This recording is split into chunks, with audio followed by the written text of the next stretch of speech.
Hello, welcome to Security, Cryptography, whatever. I'm Deirdre. I'm David. I'm trying to figure out what this broken YubiKey I'm looking at is for. There's something I can't log into right now, and I don't know what it is. Okay, that's Thomas. And we have a special guest today. How are you? Hello. Thank you very much for having me on the podcast. This is going to be fun. Absolutely. Do you work on campaign security or election security? Wow, that is a wacky way to sit down and say it. I have done U.S. presidential election campaign security since 2004. Technically, wow. I've worked in 2000 for Al Gore's campaign. I was a volunteer. It was easy to volunteer for Al Gore's campaign because I went to college in Nashville, Tennessee, and his headquarters was in Nashville. My life is such that I just sort of fall into jobs, and it's fine. So I would sit down and say I focus on campaign security. Within the election sort of industry, I don't know. It's hard to understand if you don't actually work within the system. So I can probably explain a little bit about how the system works. So there are basically three groups who work in the election space. And those three groups, because of campaign finance laws, IRS laws, and other laws, they can't talk to each other. So for lack of a better term, there's what is called the election infrastructure ISAC community. These are the folks who are literally in something called the EI ISAC. These are like secretaries of states. These are voting machine companies. These are entities that have equities within that space. And unless you are in that space very specifically, you cannot play in their pool, which is totally fine. That's great. And then there's the middle tier. These are the campaigns and candidates themselves. Why are they the middle tier? And why is ISAC the top? Well, no, I wouldn't sit down. It's not like a top. It's okay. In my head, the reason why they're the top tier because the election infrastructure folks, they truly represent government. Okay. They're the folks who are they're the judges, they're the referees, they're the people who are setting up how elections, the mechanics of the elections work. And then you have the players who are in the field, doing the election soccer football thing. And so those are the campaigns, those are the committees, those are basically them. That middle tier, they are under either section 527, which is quite literally the carve out for presidential campaigns. And the related committees whose tax code I do not actually remember, which is a little embarrassing. And then last but not least, you have this third group, which are non-campaign democracy organizations who are 501c3 organizations that have stakes in the campaign. These tend to be what kids call super PACs. These are issue-based educational outfits. Sometimes they're 501c3s. Sometimes they're 501c6s, which are social groups. And they're advocating for a position and not a candidate. And those are the three. And because of laws, none of these groups can talk with each other. But as a sector, because, in the security space, we like to talk about do bad guys look at you as all the same thing? Yes, the bad guys look at all three of those groups as kind of the same sets of targets. You'll have the same sets of threat actors hitting up those guys, all of those teams kind of at the same time. And because it's an election cycle, you can time it to your watch. It's the end of August, so it's almost September. So cue the Russians. Okay. Like, all right. cue the Chinese. Can you tell us a little bit about kind of the threat landscape when the calendar ticks over to end of summer and you're just sort of like, oh look, here come your fancy bears and your all the pandas and all the kittens. Yeah, I don't know Sharks. I don't know what the animal avatars are for things that aren't Chinese or Russian. But Screaming eagle. Screaming eagle. Oh, that's a good one. Who is that? Another CrowdStrike name? Okay. Can you tell us a little bit like what signals you campaign and election security sort of minders of the threat actor landscape start to see around this time? You can almost set your watch to it. Like, what do you start seeing? And you're like, oh yeah, it's that time of the year. Yeah. So it's kind of useful to like, that's a good question. And I'm going to answer it in sort of a circuitous way. The thing is that in the beginning, like aka in 2004, when I first started working in campaigns, you could very clearly see the fact that the threat actors were traditional foreign intelligence officers who sit down and say, I need to know how this works because we have some outcome that we're trying to go in favor of. Let us do our intelligence work the way that we normally do it, which is we're going to go after human intelligence. We're going to go after people because these people are key decision makers. And what we need to know is what information key decision makers are looking at and seeing to make their decisions so that we can either, one, understand what their decisions are and how to counter it. Two, how we can possibly modify those data points to be able to alter the trajectory. And then three, how do we make a better space for us, the foreign intelligence officer, for where we want to throw them into. Like, the way to think about it is it's weird, right? Like in the Cold War in the United States, and this, again, I'm going way off path. In the Cold War in the United States, we had a defense theory that's called game theory. And game theory is a lot of math. Are you saying it's time for some game theory? Well, I mean, we talk game theory. But like, I mean, obviously you guys know what game theory is, but like but that is just one defense sort of hierarchy and thought process. The Chinese use something that they call, it's like defensive, it's like defensive push or something like that.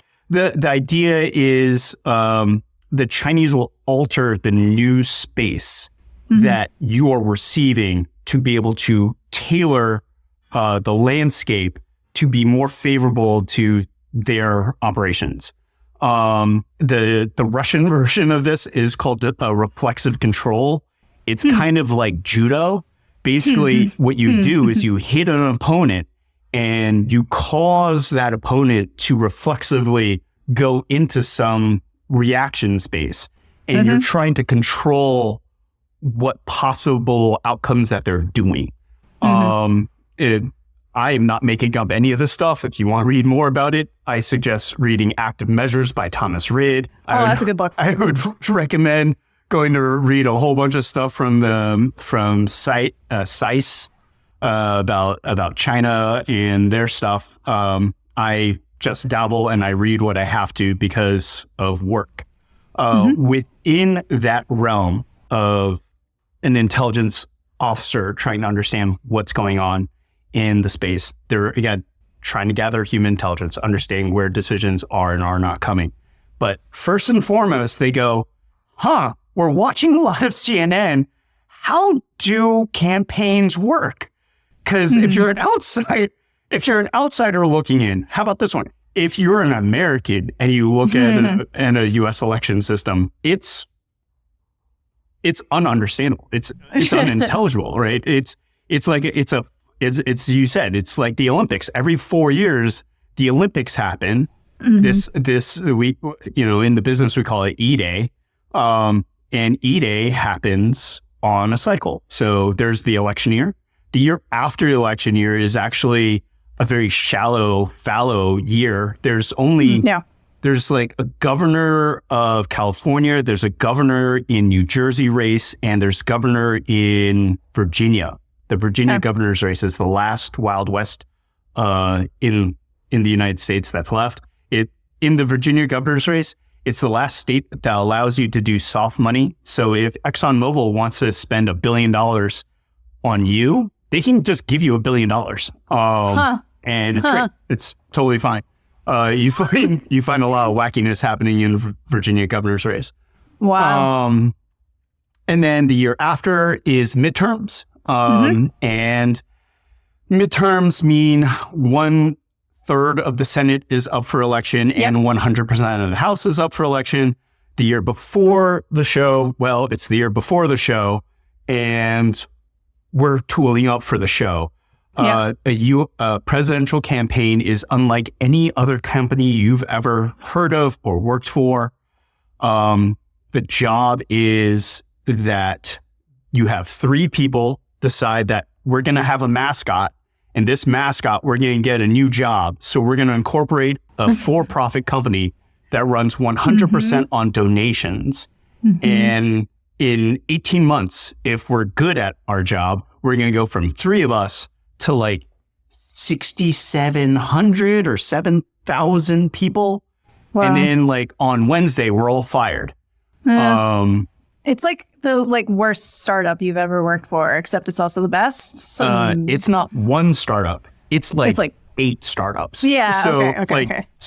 As of, for instance, in let's go ahead and say 2016, the Hillary Clinton campaign, there was a medium-sized tech startup. There was a medium-sized boutique communications firm. There was a small publishing firm. There was a travel agency. There was an event planning company. There is a very detailed and rather huge finance department. There's an advanced team. I don't even know what I don't think there's a business analog to an advanced team. Logistics. I don't even know. Even logistics doesn't quite say that, because you can do logistics from home. You don't do logistics from Iowa.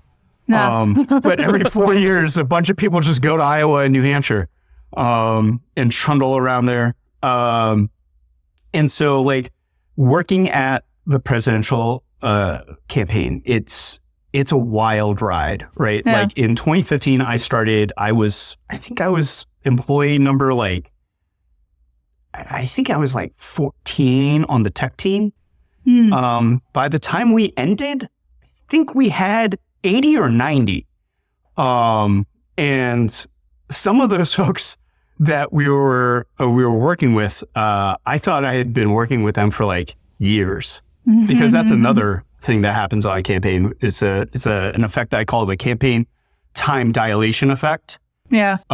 Every week feels like a year. Yeah. Towards the end, it gets harrowing how much stuff gets compacted into individual days, especially in October. Yeah. And so again, to where you're asking, we need to understand, if I'm a foreign intelligence officer, I need to understand how these elections work. Yeah. Watching the news, reading the news, it doesn't seem to make any sense. So let me go ahead and try to get really aggressive and real aggro to go see what campaigns are up to. And they try, and they do. And a lot of the information is public information. That's first and foremost, so they don't have to break in. Please stop breaking in. And 2, the information that people have, it tends to be the intelligence part of it is absolutely 100% useless after we're done with it. Because it's things like, here's a marketing analysis of where we should do television ad buys. Yeah. Once we do those ad buys that morning, we don't care. It's useless now. That info is absolutely useless to certainly to opponents. Yeah. And that's that's the other part of the campaign. I should really explain that one too. In the timing of a campaign, there's basically two major phases of a campaign. Well, I guess three. So there's a primary election, there's a general election. They have different legal meanings because you can raise two different pots of money for the two different elections. The current limit is like $2,750 per election. So combined, you can give like 52 or 50, I don't know, do math, like 2,750 times 2. You can donate that in a year. 54.80. Right. 40. 54.40. But that 54.80 is just like one pool of money that you could give. Like the candidates and the committees have like teamed together because they've said, well, you can donate $2,750 per election per campaign. Okay. So what if we bundled all the elections together? Sort of like, the mortgage crisis. We're just going to take all these campaigns and bundle them all together so you can just donate a whole bunch of money all at once. AAA rated campaigns. Yeah. And that's what happens. You have these things that they called, joint committees, aggregate committees, coordinated campaigns, things like this. And it's, it's important because fundraising is important. Because the real phases in the election, besides the primary and the general, and is the fundraising part. So the two phases in the campaign in my head is there's a fundraise portion and then there's the tactics portion. The fundraising portion is kind of easy to understand. Hello, please give us money. Hello, it's Barack Obama. I'm in your inbox to ask you for $5. Use a non-shitty payment processor and PII handler, and you're good to go, right? Yeah. And we're basically raising money hard, like really, really hard, up through basically September-ish. Like, it's not to sit down and say there's not fundraising happening after September. There's absolutely 1,000% fundraising that's happening after September. But September, August, right around now is when the money spigot really turns on and all of a sudden the campaign starts going into tactics mode. And the tactics mode is get votes, clock votes, talk to voters, communicate with voters, make sure they have a plan to vote. If they have a plan to vote, present them options on how to vote, and then make sure they please go out and vote. And then early voting starts like within 2 or 3 weeks, right? It's from like 2 weeks. Yeah. It's happening. And these are money. Yeah. Money. Votes. Please, and thank you. Yeah. And then you have just sort of atmosphere of the campaign. And what a lot of people see is they see what we call earned media hits and paid media hits. Paid media hits are really easy to understand. These are advertisements that we've paid for, and they go on television. Right. Earned media hits are when the campaign is able to get on air for no money. It turns out the 24-hour news cycle is like tailor-made for this.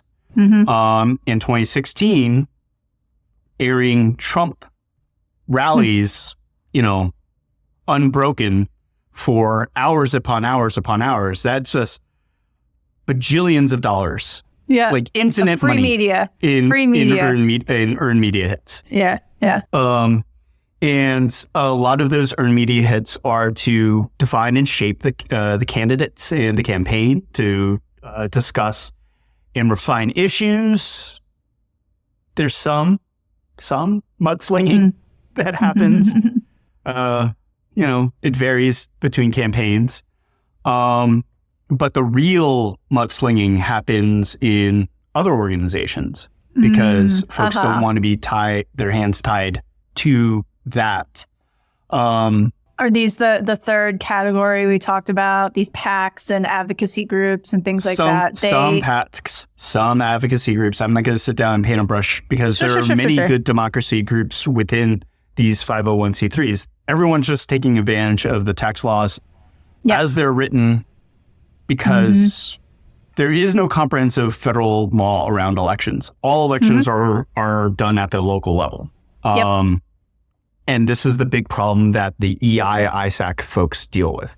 Yep. Yeah. But okay. So like, given that kind of calendar, like around this time of T minus 3 months of E-Day, it sounds like you're seeing signals like in the wind, in the chatter. So they start messing around. So like, what does your radar look like? And what kind of things do you see popping up on your radar that are like, yep, okay, it's starting now, like batten down the hatches? In the past, I don't know. I'll tell you what my favorite leading indicator, the best TTP that I have for a North Korean threat actor to go ahead and start doing stuff. Did they launch a nuke? Did they test a nuke? In 6 hours, I guarantee you, they start doing a hardcore phishing test across as many folks as they can, because what they're trying to do is they're trying to pick up any chatter as a reaction to their test. It happens exactly like clockwork. You can set your watch to it. I literally did. I was like, oh, this is happening. Oh, we should go deal with that. The threats to the campaigns themselves is you end up having several sets of folks. We have, in the policy space, you'll have folks who are in the policy team. Policy team, it sounds like their job is to sit down and like come up with policy and, put good words down into paper and do things. While that is 1,000% true, policy is also, tasked with, and probably their most important job that they're tasked with, is vetting speeches to make sure that the talking points within the speech, that's what we talked about, that's what we're doing, we're cool with it. The way that these policy groups work is they tend to work by basically WhatsApping each other and signaling each other, and back in the day, emailing each other. It was pretty common for just these huge, giant chains of emails going between very important person that you've definitely heard of in the media and other very important person that you've definitely heard about in the media and important person whose name you recognize. And they're just emailing each other, just ideas and thoughts and stuff. If a bad guy can get a toehold into that, that's perfect. Those are all the thought leaders that they want. These are the key decision makers and people who are giving the right sets of inputs to the right sets of people. We would like to go mess with them if that's the type of thing that we would like to mess with. If we're the type of a threat actor that wants to sit down and say, cause a different outcome in an election, maybe what we're going to try to do is do some hack and leak operations. Maybe we're going to look for some damage. What damage can we do? And they are opportunistic. Whenever they find something, it's almost always like, hey, I found a thing. So it's like, haha, here's a problem. How do I make it the worst problem you've ever seen? Yeah. So besides a hack and leak, what are they able to do if they say they got a toehold on these sort of email conversations, either because like a staffer was in the loop and they popped the staffer's account, or anything like that? Like, what are they able to like blackmail, or are they able to kind of like send kind of signals elsewhere in a way that's not like a hack and leak sort of thing, like a WikiLeaks sort of campaign? Well, I've only worked for one team, and so I don't know what's happening on the other side. But the things that you're saying, yes, all of that has definitely happened in the past, going back to like the 1950s, not with email, but there have been sort of individual influence operations that have happened where, we're just trying to compromise humans. This is, it turns into just regular human intelligence type of work. The advantage with sort of digital tools and digital communication means is the toolbox that you have is now just much wider. Things that you'll definitely see, though, is that threat actors at the nation state level, they seem to have like different teams, right? Like there's an A team. These are the kids who can definitely code, and they can definitely write like polished code and full chain exploits and amazing tools. And then sort of at the bottom, you have like the intern, and they're kind of bad, but their task is like LinkedIn and WhatsApp. And which is very valuable to actually just be like just scouring random shit that gets accidentally posted to LinkedIn, and you figure out some random crap, or you hop into a large WhatsApp group that you probably weren't supposed to be allowed into, or anything like that. That's valuable, even if you can't code a multi-level 0-day exploit. Yeah, no, like LinkedIn is the strangest thing to me, because it, like, in the most American of ways, it is a personal account, but it's about work, but it's not work. Only in America. And so America, we love to work. Our lives are work. Work is our life. So our work-life balance is all messed up on LinkedIn. Yeah. And by mining LinkedIn, you can get pretty far to go find folks. And like I definitely found threat actors 1,000% mining LinkedIn, trying to like set up meetings. Please, here's a PDF. It's fun. So that's probably like somewhat newer. Like you mentioned the 2004 campaign. So like what does cybersecurity for a campaign in 2004 or 2008 look like compared to say 2016, 2020? I think cybersecurity is a lot more top of mind in the 2016 campaign than it was for campaigns prior to that, at least in the general populace. So how have things kind of changed over the year, and what did it even look like in 2004? So in 2004, Stripe didn't exist. Yeah. We had to implement our own payment processor. Oh, God. It was written in something called Perl. I remember we Perl. used Mason as a framework. I don't know what that is. We had this little bank called, should I kind of name them? We had a small bank. It was a bank of a nation.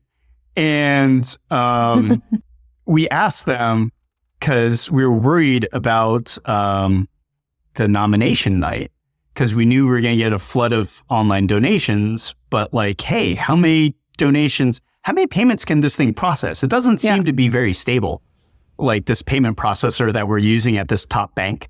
And so I asked the question, hey, how many transactions can you do per second? And it took them 2 weeks, and they finally get back to us and they go, we guarantee you can do 4 transactions a minute. I was like, no.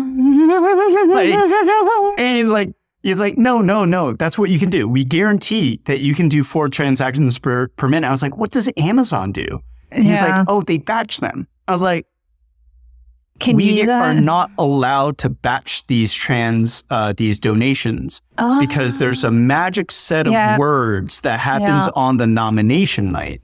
And you can always hear the magic set words. The magic word is, I accept your nomination to be president of the United States.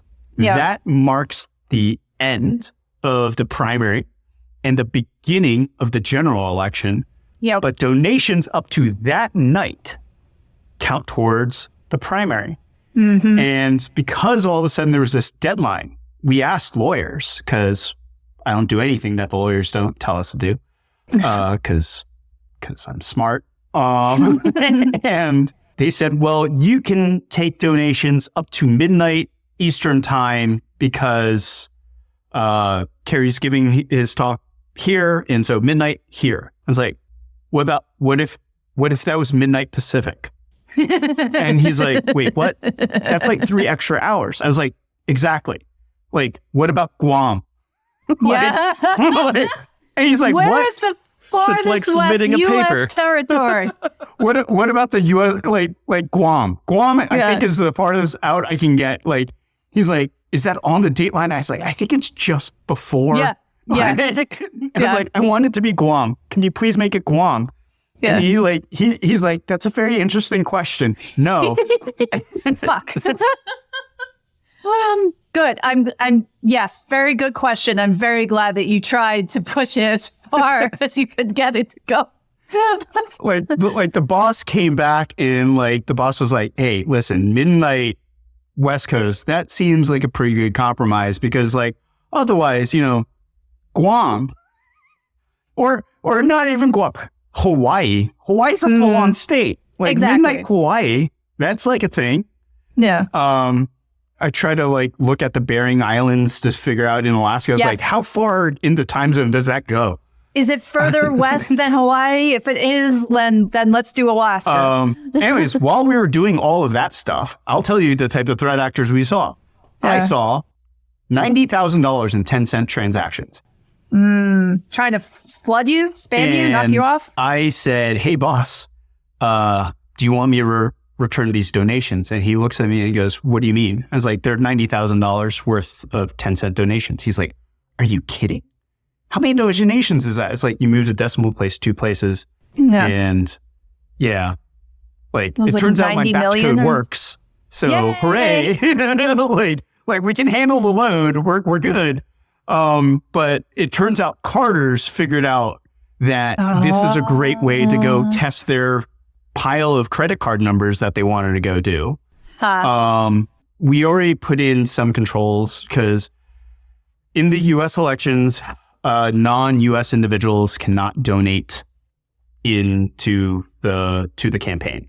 The way that we've technically implemented this, because we're technologists, is we rely on the credit card issuer to give us the data that tells us what's going on. And encoded within the credit card is all this like weirdo information I didn't realize was there, but it will tell you like what country the credit card was issued in. It will tell you what denomination money the credit card uses by default, and like it's got like zip, and then there's some fun crypto math, which is like crayon and rubber band crypto math, but like it's fine, like it works to do the verifications. And so like we were already turning down non-US cards, but there was a weird outlier, which was, I think it was Turkey. Like in Turkey, you could have a Turkish card that was processing in US dollars that had a US zip code because of mail. So like all the checks would like go through, and I was like, And so like we had to do a couple extra checks, and I was like, yeah, I found the cards, and I found the donations. I don't have the credit card numbers because I didn't have the credit card numbers. I was like, I can refund them. He's like, do it. And I was like, what do you want me to do about this, boss? Yeah. He's like, what do you think? I was like, I think you're going to tell me to raise the limit. And these are people who have other people's credit cards. And they found a great way to not commit mail fraud to test a credit card number. And if we raise the limit to $10, they're just going to donate $10. And the problem is going to be way, way, way worse than the FEC report. And he's like, oh, well, raise it to $1 and keep watching. I was like, okay. And so like I built a graph to just stare at donations, which turns out that's my entire life, staring at a graph of donations coming in. It's a really good leading indicator for me. We can tell if our payment processor is crashed because all of a sudden the donations flatline. We can tell if there's some sort of funny business. Like anytime someone does a chargeback attack, we can tell because the graph should monotonically increase. It should never, ever go down. Yeah, so this is not per day or per hour or whatever. This is literally how much money have we processed for the whole thing. It's really a lazy graph. I have to tell you. I mean, it's kind of nice because you can see the history of patterns. It's not just literally like, what is my rate of income or whatever processing per obviously, unit. I take derivatives of those curves as well. But like at the end of the day, it's really easy to see the graph like slightly do a change in inflection rather than like staring at the positive and negatives of an acceleration graph. Because when I tried doing that with the acceleration graph, the boss was like, that graph hurts my head. I don't want to see it. It's just like, okay, that makes sense. Okay. So payment processing, credit card fraud, at some point phishing like becomes center of the story, I feel like, by 2016. Yeah. And so was that around then, or is that a somewhat new development? Phishing had been happening all throughout, like 2008, 2012. There was a lot of phishing that was happening then. But can I talk about, there were some successes that the bad guys had in 12 that were very real on both sides of the aisle. The Romney campaign and the Obama campaign got popped by Chinese threat actors. China was having the ball in like the 2010s, 2012s era. Dude, they went hard. They went hard. But the difference in the operations was that a lot of the Chinese tooling is automated, right? Like they're really sort of built for like, okay, click this thing and run this Windows executable. Like do the thing, here's a Windows executable, like go. And as campaigns started maturing, different and Apple existed, a lot of the more senior people started just like switching to Apple computers. Yeah. And like a lot of the sort of problems, especially for like that like sweet window of time between like 2010 to like 2014, there was like a sweet window of time where like there were kind of not many Apple O days out in the wild. It was like, it was calm and nice. And like my suggestion was like, buy an iPhone, have a MacBook Pro, and we're kind of pretty okay. Like your EDR isn't doing what you think it's doing. Yeah. So like it's pretty okay. Yeah. But in 2016 campaign, phishing went buck wild. I had been hired in the campaign like 2015, September 2015, and I had come up with a plan to protect what's coming into the campaign, what's going out from the campaign, and protecting the principles of the campaign, because that's it. That's real. Like you protect the people, you protect the stuff coming in, you protect the stuff going out, and that's the plan. But to that end, I was always, and I continue to mostly worry about personal accounts. It is the strangest thing to me today. If you work for a company, we can do all kinds of stuff for you. We can do amazing amounts of stuff for you security-wise. But if I am just with my Gmail account, I'm just at, I guess, my own personal like recognizances, like whatever individual responsibilities, right? Like APP didn't exist at the time. YubiKeys did exist, but the two-factor options, the ecosystem was pretty bad at the time. The biggest pain in the butt, of course, with the QR TOTP passwords was backing up those TOTP passwords, because that was a nightmare. And so the usability wasn't quite there, but I was very concerned, and I was watching through this. And I said that we should probably convince all of our principals, all of the high-level senior officials, 1,000% across the board, everyone, you need to have at least some sort of multi-factor authentication on your works, but also your personals. I went a step further and argued that we should do all this on our banks and just everywhere that I could possibly get us into. Let us do those bits of basics, because this campaign isn't going to exist in 18 months. We're a ghost town in 18 months. The only thing that matters is the people that are here now. Mm-hmm. And I had made my face known around the campaign because I have a dog, and my dog was like the informal mascot around the campaign. And then one day it happened. I think it was either February or March. The Russians started doing their first sets of phishing emails, and they hit high and low, and they were very, very, very targeted. Again, these are how you could tell differences between different nation state actors. In this particular case, they would hit senior campaign officials down. Yeah. Like they would go from senior officials to their assistants, like legitimately their assistants, and then down the line, like just like down the reporting line. Yeah. How would they know how to do this? The FEC report. Oh. So when the bad guys started doing their thing, within 15 minutes of them starting their campaign, I had campaign team members walk up to me and go, I got a really weird email. Can you check it out? I was like, yeah, I'm in. And I checked it out. It was a garbage phishing link, and it had a bit.ly link. I was like, cool. Give me this bit.ly link. Let me put a plus sign at the end of the thing. Let me hit the go button, and it will tell you meta information about the link. Primary thing that was important was they were using a bit.ly account because they were using the API to create these links. And so they had to do it from an account.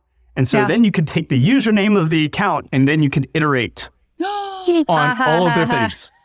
And so I wrote this honestly, this garbage, just potato level Python script. Yeah. Just scrape bit.ly every 10 minutes. Hell yeah. And just tell me what's going on. Because it's bit.ly, it would also tell you how often someone clicked.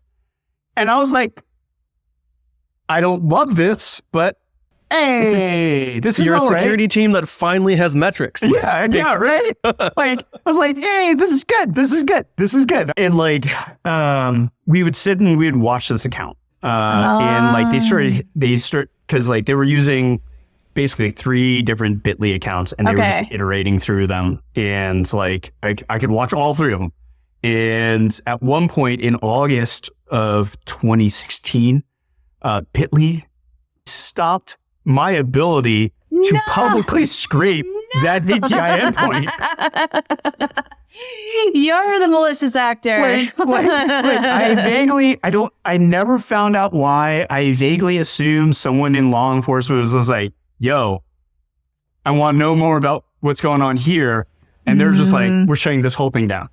Okay. And I got, oh no, I want to say it's August, but probably in actuality, it was probably October. As again, campaign time dilation effect. I don't actually remember when anything happened. We were watching things happen when a high-level principal got an email. I walked over to their assistant and said, hi, hey, do me a favor. Go into boss's email, because I know you have access to their account, and just delete this email. I really don't want to just delete it. It's cool. And while we're talking, boss is on the phone with IT. And he's saying, hey, I got this email from Google saying to change my password. What should I do? And IT goes, it's from Google. It sounds like a good idea, boss. And he clicked the link in the email. The bad guys were only in the account for a very short period of time. That is a piece of specific that I don't think I can share exactly how long, but they weren't there for a long time because, again, we had eyes on. Yeah. All of that damage was from that very short period of time. Brutal. And that was brutal. And by the way, in my estimation, as I was saying, nation states have different tiers of teams. Yeah. This was probably their B team. This was B team work because, again, the bit.ly link and all this other stuff. This one level above intern. Yeah. I consider there to be there are 3 distinct different waves of attacks that hit us in 2016. And they all have sort of like time features. And weirdly, they're broken up by the Olympics. So like the B team hit us before the Olympics. Okay. And then they were just doing a bunch of stuff. They're emailing a bunch of things. And then all of a sudden, August hits up and it's the Olympics. And that like terrifying moment happens as a security analyst happens, which is all of a sudden your bad guy stops targeting you. Yeah. Like, and you're just like, oh no. But he's still sending emails. Like they're still sending stuff. Oh, wait. But like all of a sudden, no one on our team is the ones on the receiving end. And we're just like, oh, this is bad. Oh, what did they get? Did they succeed? Like, they're done with us. It's the worst, like pit in my heart feeling. In my head, I feel like I spiraled for like 3 or 4 days. My friend and coworker was like, oh, you were pissed off for like 20 minutes. It turns out, I don't know why this particular threat actor during the, like right before and during the Olympics, they started only targeting Olympic Committee doping doctors and testing companies. It was the strangest thing. They went really hard against these like. Suddenly they had a reprioritization at work. Because like I would Google some of these email addresses. I was like, this is a doctor? This is like an college? Like, what is this? I don't understand what I'm looking at. Like this target list is strange. Yeah. And then also I was like a light bulb, which is Olympics dummy. I was like, oh, this is that first time that the Russians had to play under like the ROC flag and not like the actual Russian flags because of all the doping. Yeah. They were mad. They were super duper mad.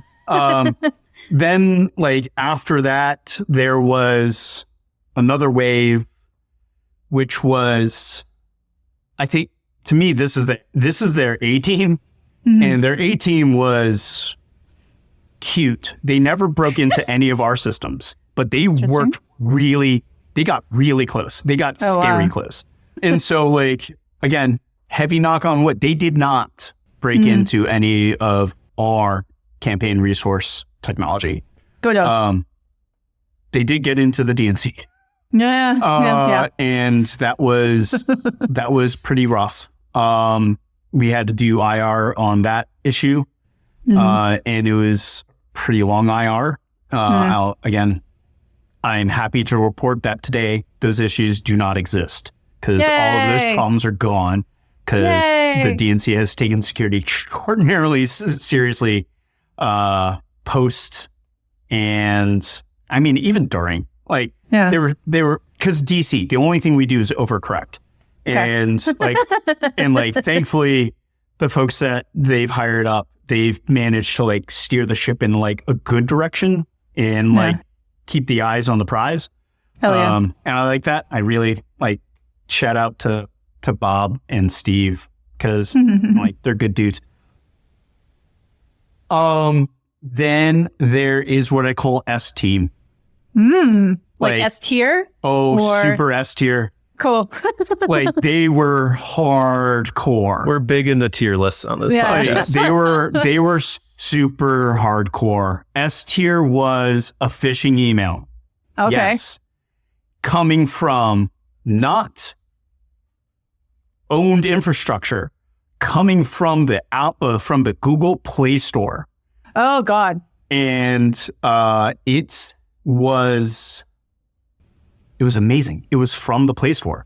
And it said, hello, we've deemed that you should install Google Scanner on your account. And it's like, it's got a, Rainbow G and all this stuff. You click on the thing, it takes you to the App Store. Oh my God. And I was just like, whatever the fuck this is bad. And like, I reach out to a couple of folks that I know over there. I was just like, take this off right now. And 1, figure out what it's doing. And 2, give me a copy. Yeah. And they're like, Tim, we can't give you a copy, but it is a hazmat. But it is legitimately bad.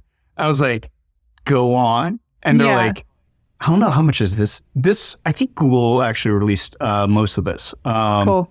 In a report. So like it would attach to your account, and it was an OAuth 2 cred to your account, and just tapped into all your stuff and just hoovered up everything up and shuttled it out to some server on Yandex. Oh my Lord. I'm surprised we don't see more of this, because this is like the universal phishing bypass, right? Like it's terrifying, but like we say phishing is solved. No, I go OAuth 2 around hacks, a lot man. saying like OAuth 2 like hacks. install YubiKeys, but OAuth 2, like this is tough because you are still authenticating to the real identity provider when you do something like this. Yeah. And it was like, Dave, you're absolutely right. I am shocked I don't hear about these attacks more. I've seen other folks do something like this, trying to like tip into OAuth creds. But like this was one where it came straight from the App Store. And I was just like, that's bad. Like, this is bad in all shapes and forms. Like I immediately recognized that as an OAuth 2 like attack. And I was just like, I don't know why I never thought of this. Like the original phishing mail comes from the App Store, right? Yeah. And when you're in an app, like you've installed an app, it's going to mint a cred. Like that's where the OAuth 2 protocol. Like that used to be a low quality bug on pen tests, was finding a system somewhere that would let you send an email, and it'd be like, okay, that's SevInfo, and it probably is still SevInfo in a lot of places. But like if you can find that bug somewhere in the Play Store where you can send an attacker controlled email, that's obviously pretty rough. Yeah. And like, by the way, they only sent out the target list was like only top tier. And I was just like, oh. So they were keeping it quiet too. And then like the S tier team, they also like, when that didn't work, I believe, because again, you never know, right? That's the worst part about our jobs. It's like, you never really know. You have good feelings. Yeah. But like, you never know. But like, I feel like at the time we're low chance, maybe, hopefully. Someone forwarded me an email with this wild PDF. And they're like, hey, Tim, this PDF won't open and my computer's acting weird. I was like,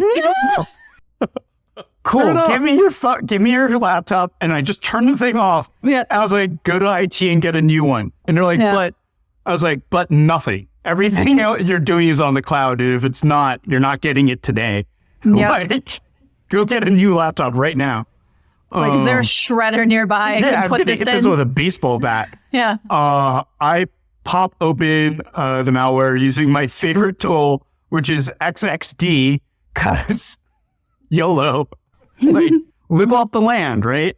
Yeah. In like object dump. And I'm just looking at a fat packed binary.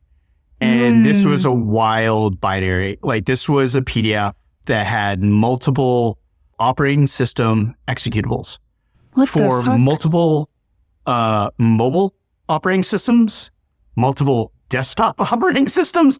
This was the one that was gonna work. And it was all magically encapsulated in that garbage PDF file, because PDFs are garbage. Yeah. Because like, they're just absolute garbage. Like, hey, here's a memory address that we just go to, and then we run an interpreter on it. It's a little computer. It's just a little Turing machine. It's still a Turing complete machine.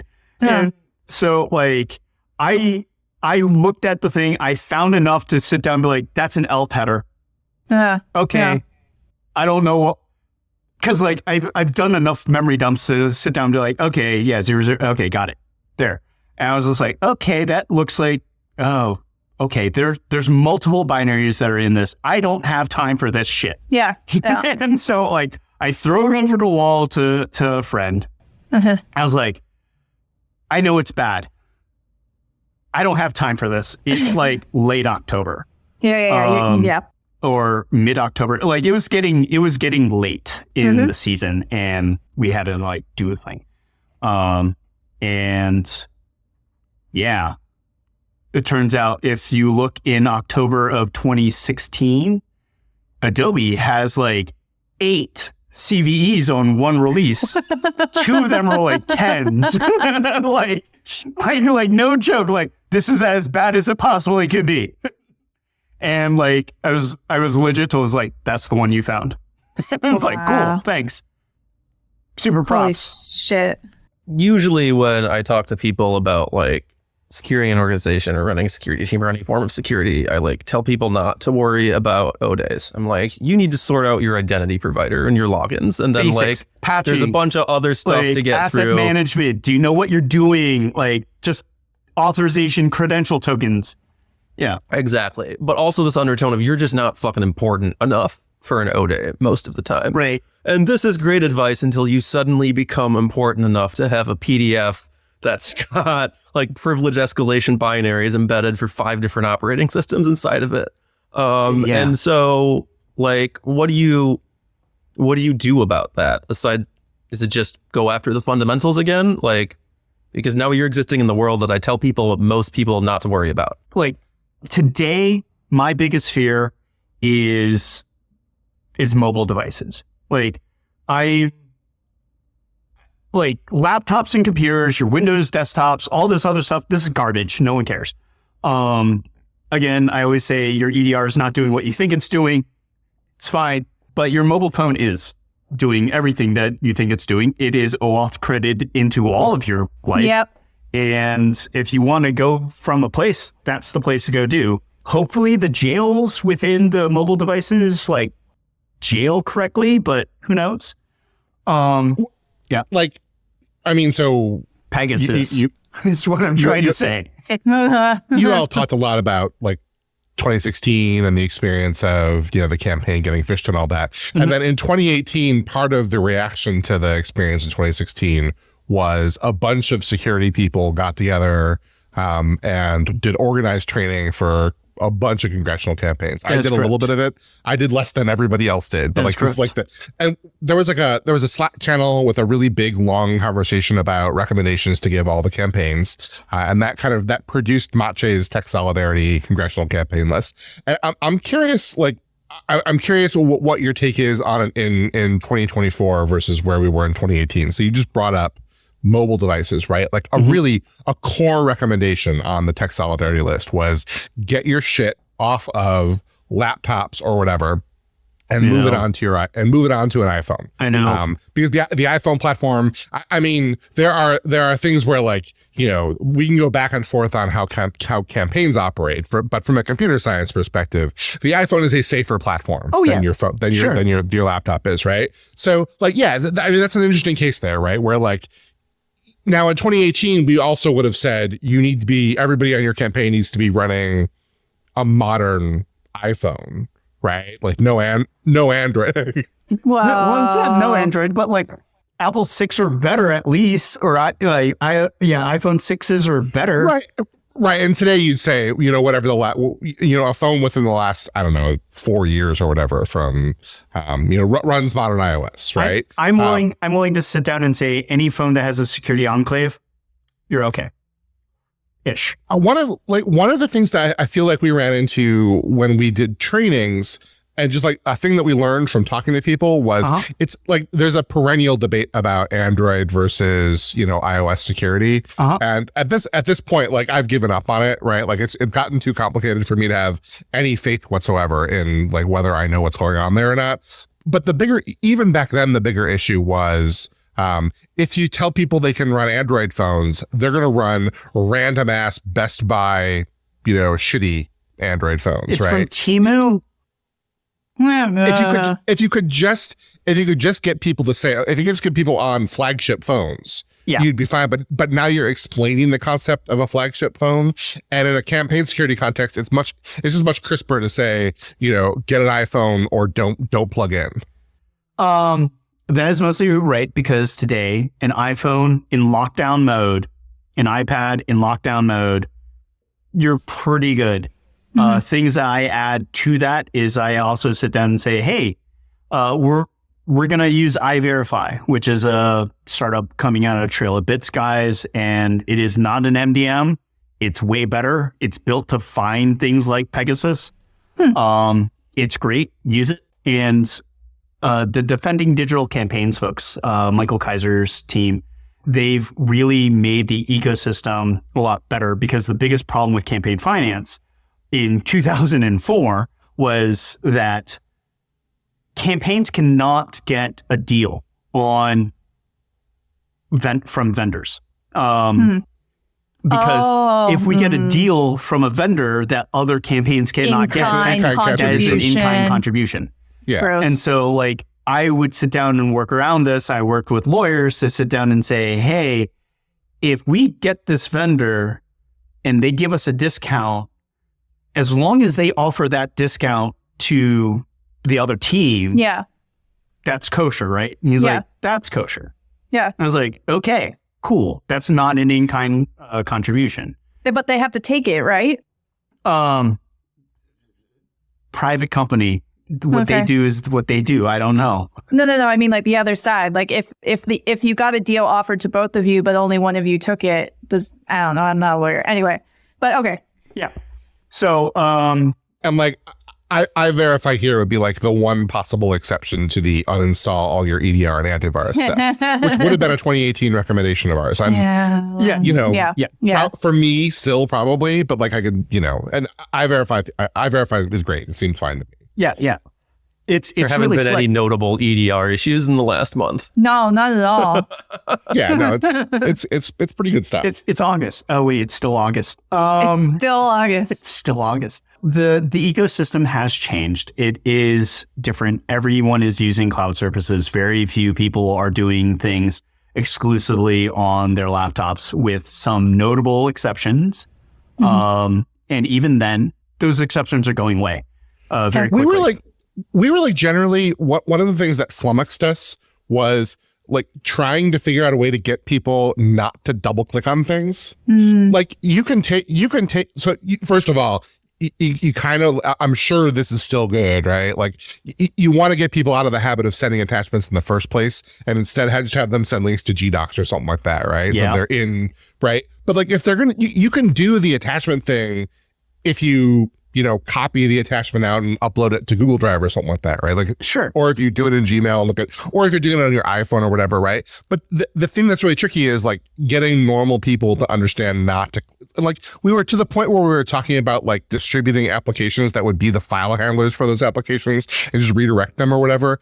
I'm still like, I don't know that there is a good answer on getting people not to double click things, which seems like a pretty big kind of hole in the whole campaign security apparatus. So, one of the things I worked on recently was the Office of the National Cyber Directorate has the Cybersecurity Workforce Task Force, and I was brought in to the White House to go read through some of their papers, give them feedback and input onto some of the things.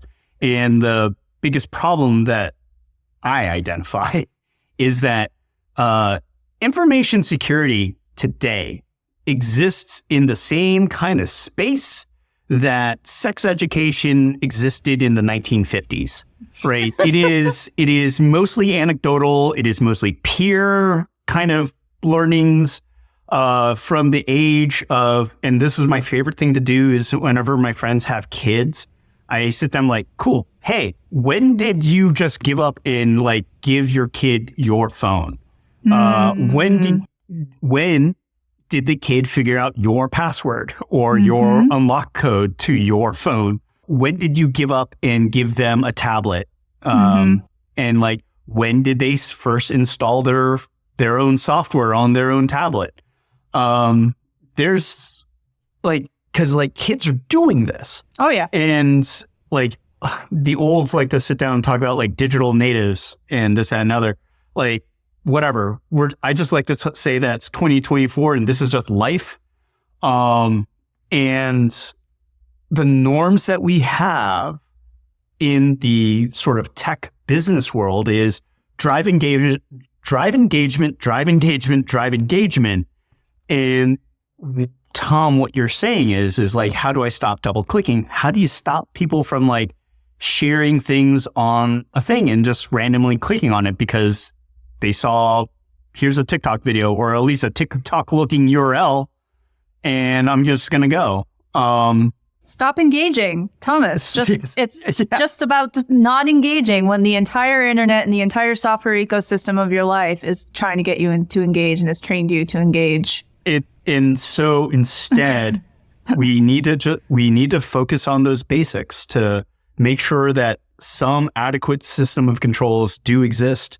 But none of these controls exist for you and your personal account.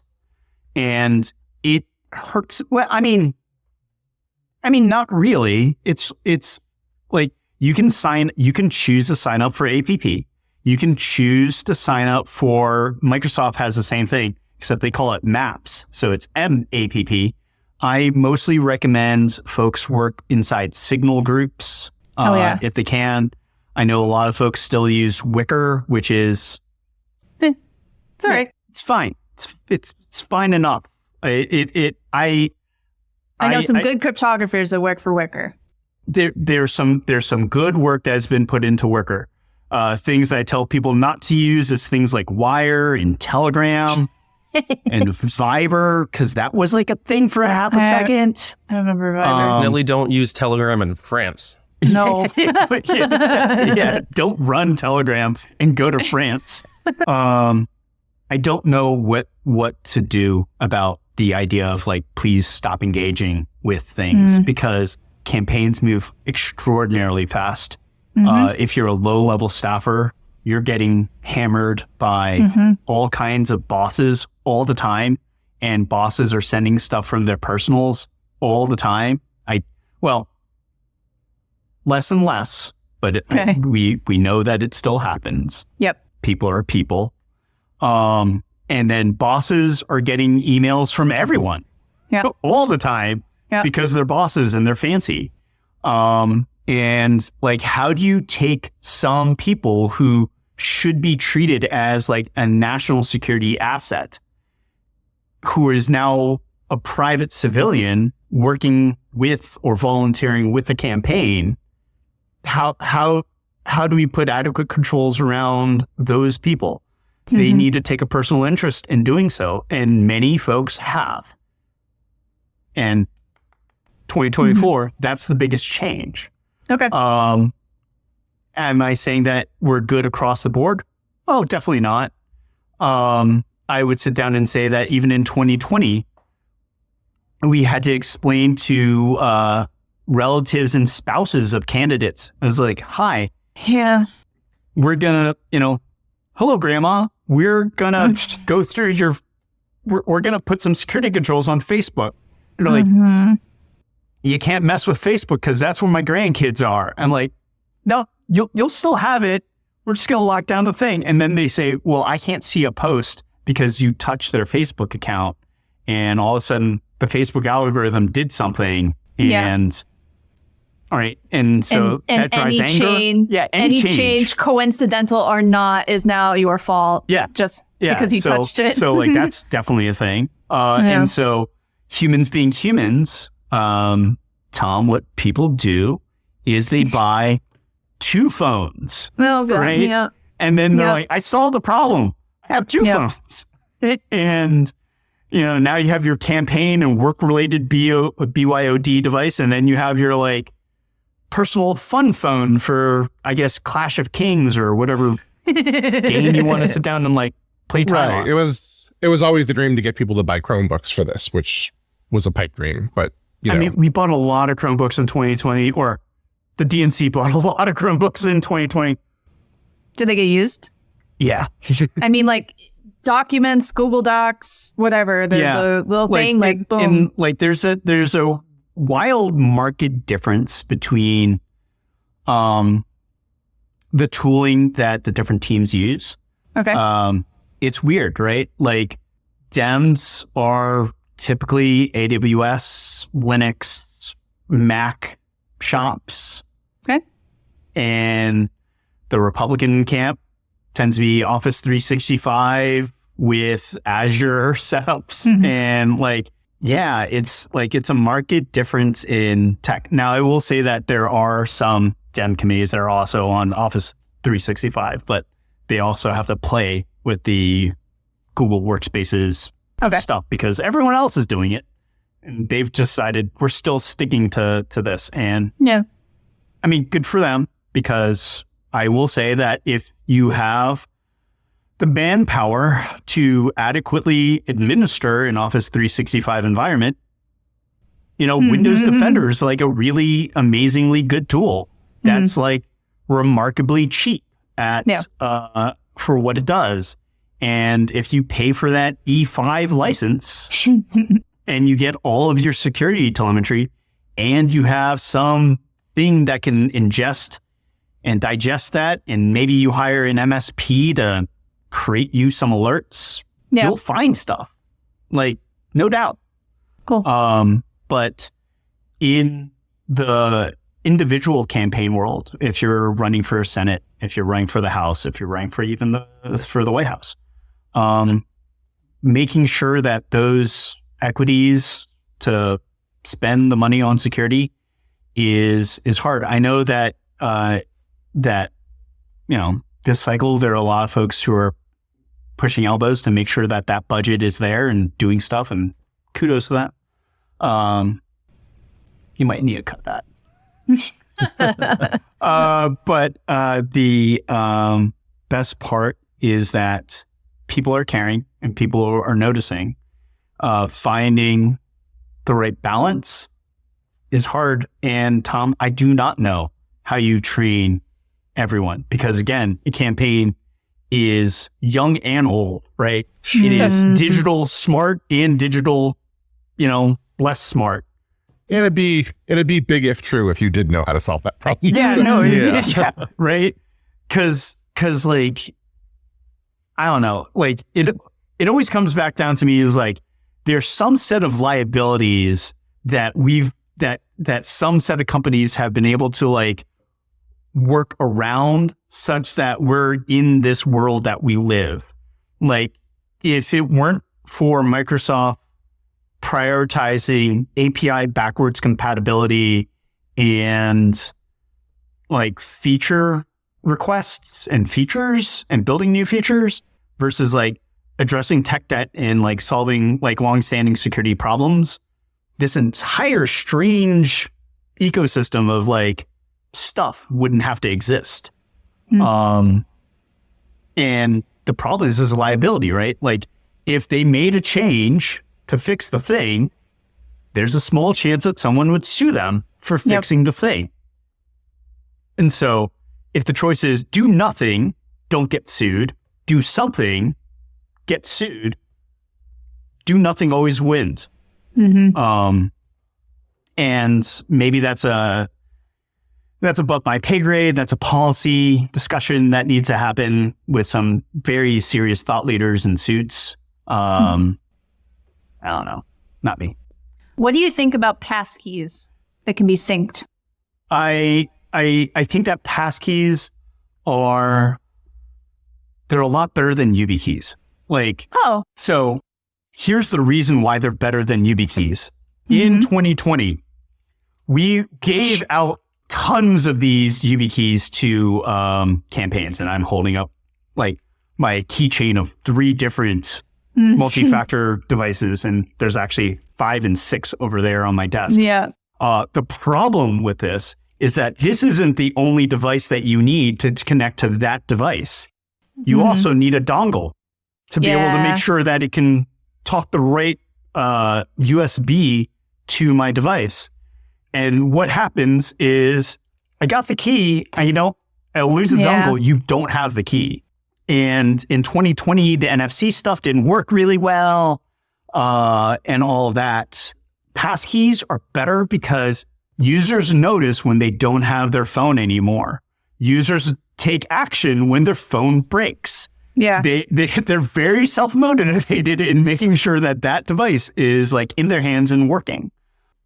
And it feels like the distinction is not meaningful in a campaign setting. And I know specific people who wildly disagree with me on this point, right? Yeah. But it seems like in the context of a campaign where the principal in the campaign is likely as not messaging the rest of the team or receiving messages from random personal accounts using whatever device was most quickly at hand for them, right? Like just getting them onto some kind of phishing proof authentication is the top line thing you're trying to get done, right? Yeah. And then like isolating the key onto bound hardware so they can't be transferred or whatever. That's a fun like movie plot attack, and I'm sure that really that attack happens.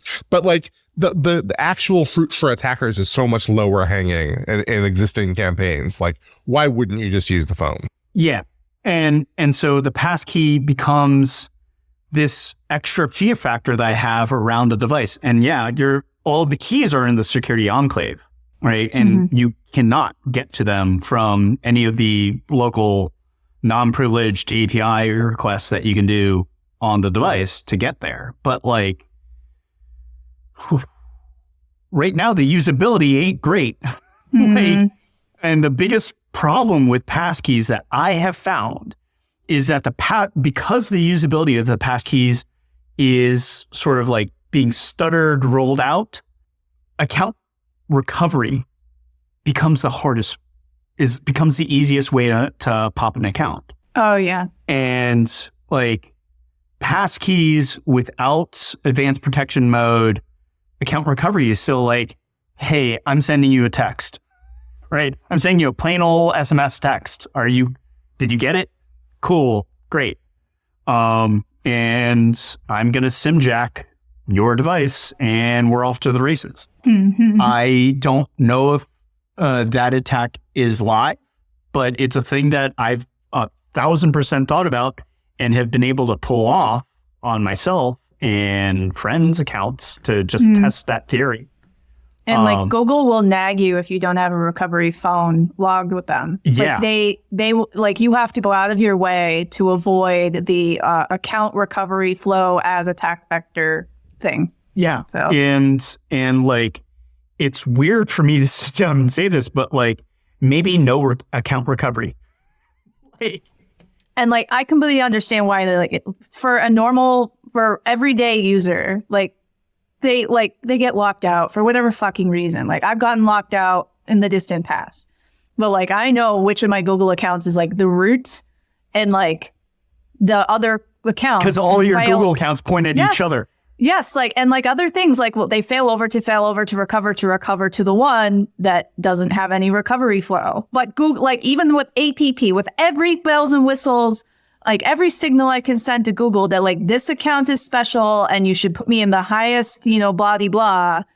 They have all these other things that they'll nag you to be like, you don't have this and you don't have that. You don't want to not be able to recover your account. Like, no, that's exactly what I want.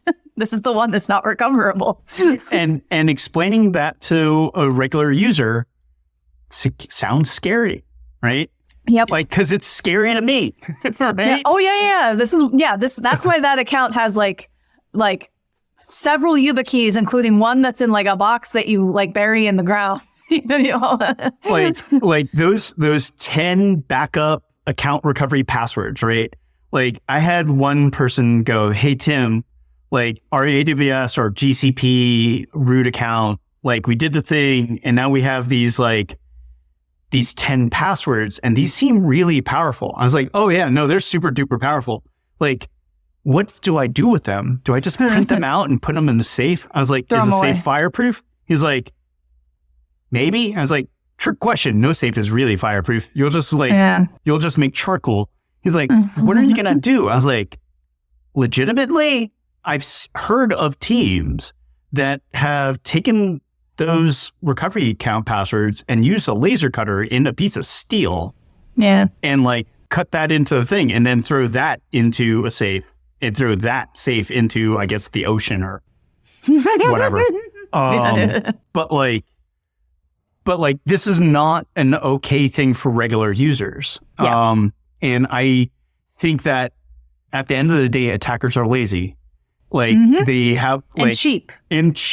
And like in the B team, they're given again LinkedIn and WhatsApp and email addresses and maybe Evil Engine X.